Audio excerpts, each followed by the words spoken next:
Welcome to Yes Chef, where I visit the best restaurants to find out about their signature and classic dishes. Put them on your where to dine next list, or give the dishes a go yourself at home with tips from their kitchen to yours. I'm gonna try that one again. I've got a better one.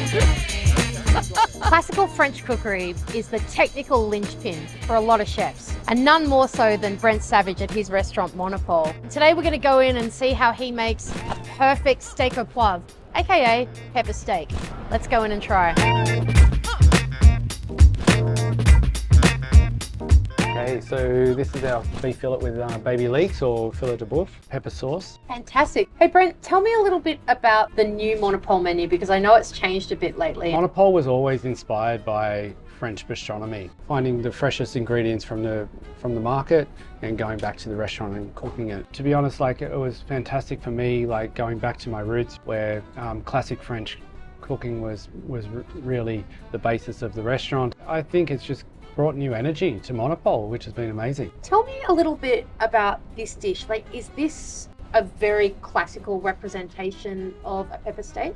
I think it is. A pepper steak was always, fillet steak with pepper sauce. The baby leeks, lightly grilled on top, perfectly seasoned. You've got that real salt and pepper aspect to it. You know, we're using the O'Connor's premium fillet, which is a fantastic grass-fed piece of beef. It's got a perfect amount of fat content in it.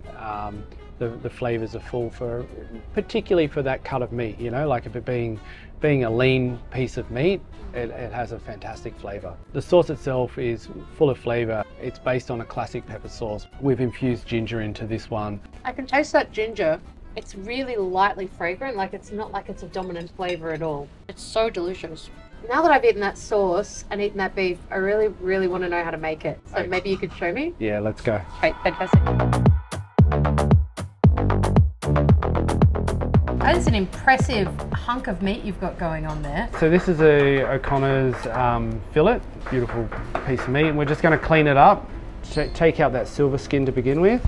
What's the importance of taking that off? Oh, well, if you didn't take it off, it basically causes a tension on the meat, and that tension on the meat becomes tough when you eat it. So that'll be the Chateaubriand at the top. Yep.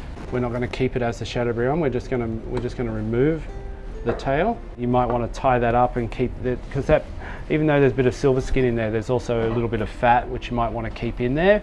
For me today, I'm not going to do that. I'm going to remove that and just make it really nice little shape out of it. So if you're keen to have a go, would taking your time be kind of quite important here? Yeah, definitely. Take your time. Really, what you don't want to do is remove any excess meat. You want to keep as much meat. You're really just trimming the excess silver skin, a little bit of those fatty bits out, and really you're good to go. So it's not particularly difficult thing to do if you want to do it at home. Where it becomes tricky when you portion is whether, what you want to do is to make sure that you're sort of keeping those center cuts, because they're going to cook at a different rate to the end pieces, and yeah, you just want to keep nice even shapes when you're doing it. So for me, I'm just going to remove the tail again, leave those pieces, and the pieces that we use at the restaurant and the pieces that we use at the home, it was probably more like center cuts, and those center cuts are pretty much look at something like that. So what do you reckon that is per serve? Like, what do you reckon that sort of that one's weighs about, in at? I haven't got scales, but I reckon it's about I bet you can eyeball it. Yeah, I think it's about 200 grams, you Yep. know, so we're looking at about 200 gram pieces. Yep. If you want to, obviously you can go to 250 or whatever. You've got nice portions. The most important thing is that it's a sharp knife. Yeah, so.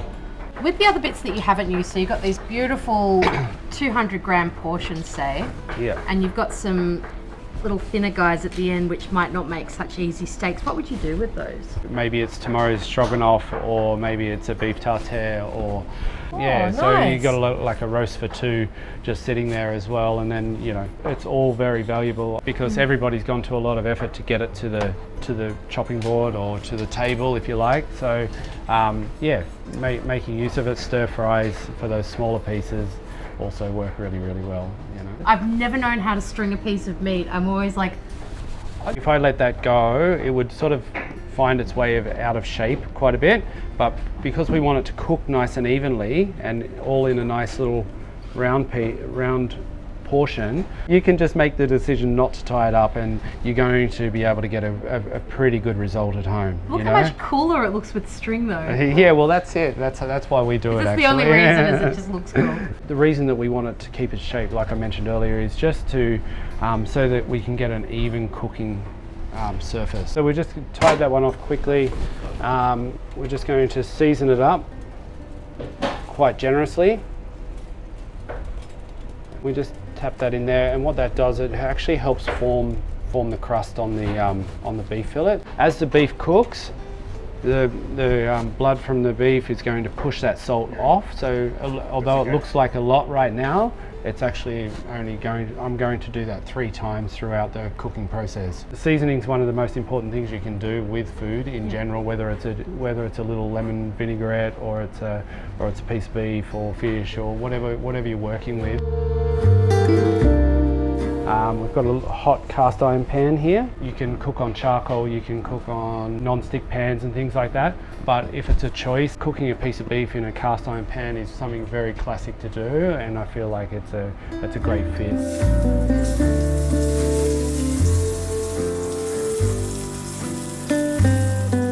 How long do you season before you put it in the pan? Like, I think if you're giving it a few minutes, it's okay, but if you can give it 10 minutes, it's even better. So you really want a high temperature, and you can see the smoke that's coming off that now. But once we seal both sides, I will turn it down.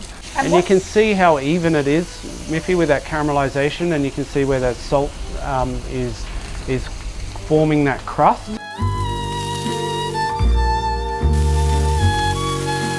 Continue to seal that all the way around. so there's a certain amount of patience with this. Yeah, take your time and enjoy the process. I've got some fresh thyme over here, just on top. So the fresh thyme's added after you've sealed the entire thing. You can see I've turned the pan down now, and it's just at a nice temperature where the butter's going to melt and foam. We're basically basting that butter into it. Yep.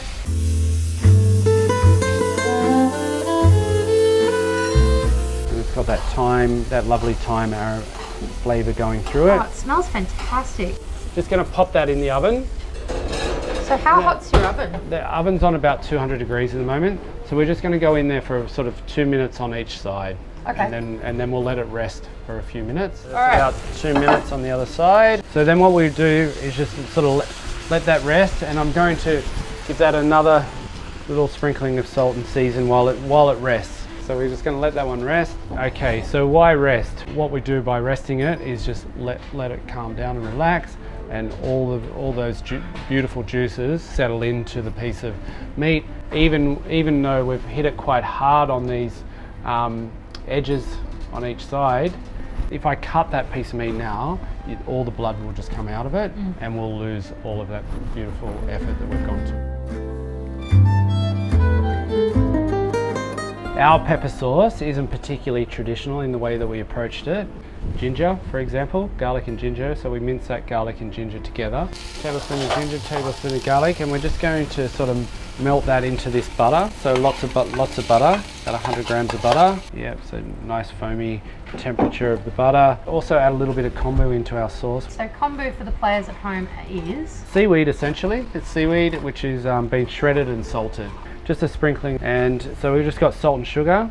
So we're just going to add that in. You're talking about 10 grams of each to 20 grams of ginger. Yep. Yeah, about that. And then what you want to add in is your crushed black pepper. So we've got black pepper in here, which we've just crushed up, and we're just going to add it in. And then what we're doing is adding 1 litre of brown chicken stock. What I've got here is a little bit of beef stew as well. Just in 1 minute we're going to blend it together and emulsify it, and it really, what I love about doing that, it gives a texture to the sauce which really sits on top of that piece of beef and coats the beef.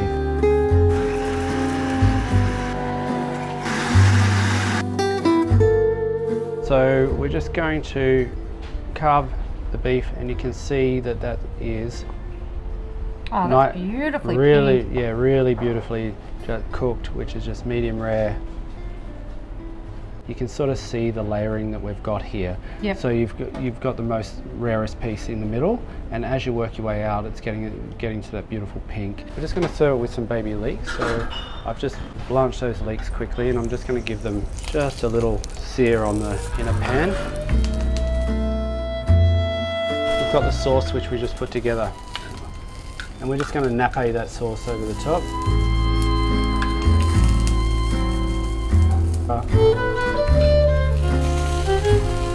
Just going to season that quickly. Just place those over the top. Classic French cooking.